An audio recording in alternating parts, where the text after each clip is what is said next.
Hello, I'm Mayor Phil Good with your weekly update. I want to remind you that Stage 1 fire restrictions have been put into place by the City of Prescott, Central Arizona Fire and Medical Authority, also known as CAFMA, and the Yavapai County and the Prescott National Forest. These restrictions will remain in effect until weather conditions improve throughout the area near the end of this summer, justifying their safe removal. Please have a safe summer and visit the Prescott Fire Department website for further information. Furthermore, most areas in Arizona have some sort of fire restrictions in place for part or all of the summer months. This week is Monsoon Awareness Week. National Weather Service offices across Arizona are joining together to help promote safety during the monsoon season, which officially starts this coming Sunday, June 15th.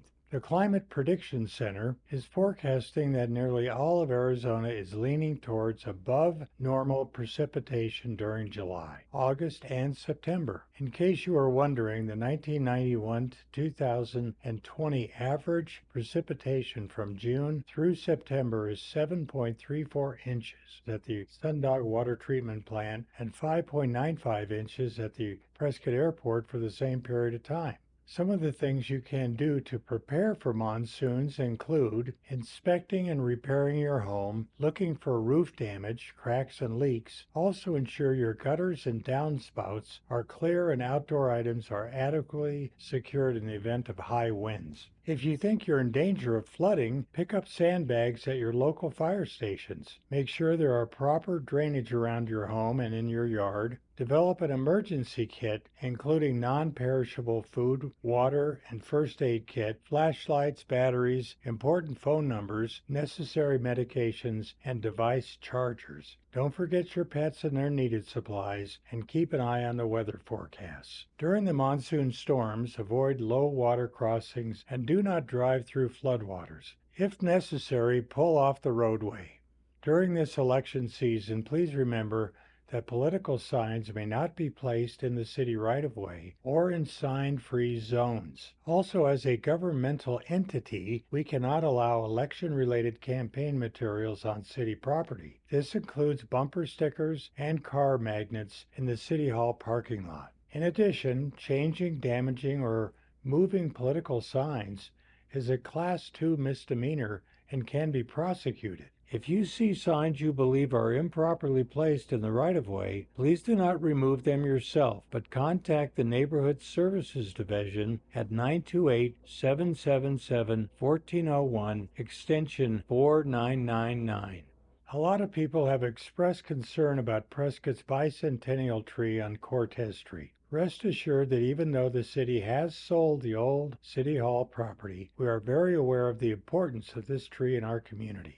Recently, the 360-year-old tree was examined by two separate arborists. They each determined that it had a great deal of rot and decay due to a fungal disease. But despite the number of dead branches, it also has areas of new green growth. Last week, the city had an expert perform structural pruning and canopy thinning, which is expected to help invigorate the tree. We have high hopes that proper maintenance and care will help us preserve this historic tree. However, much will depend on whether or not the tree's health can be restored. Last week, Public Works held a ribbon-cutting ceremony for the intermediate pump station and water production facility. I want to congratulate them on the completion of this multi-year project, which is very important for our water infrastructure in the community. The fiscal year 2026 City Manager proposed budget is now available for public review. The budget can be accessed on the new OpenGov platform, which offers a user-friendly interface that navigates like a web page. Tomorrow during the 1 p.m. study session, we will have a presentation and discussion to help us all learn about the new OpenGov transparency software. We will also have a presentation and discussion regarding an annual update from the Tourism Advisory Committee. During the 3 p.m. voting meeting, Council will consider a citizen petition originally presented by Ralph Hess at the May 27th voting meeting. By law, any citizen of the city may present a written petition, and it must be acted upon by the Council within 60 days. However, there is no specific direction within the Charter regarding how the petition shall be acted upon.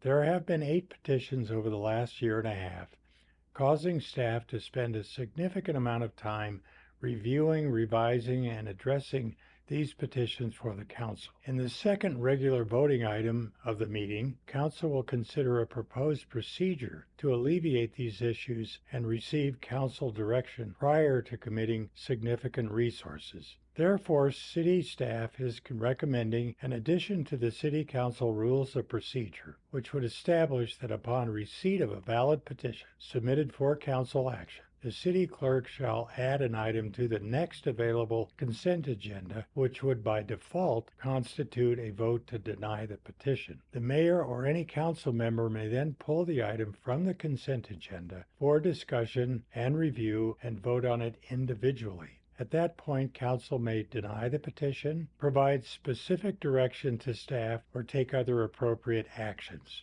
Council will finish out the voting meeting by voting on a tentative budget for fiscal year 2026.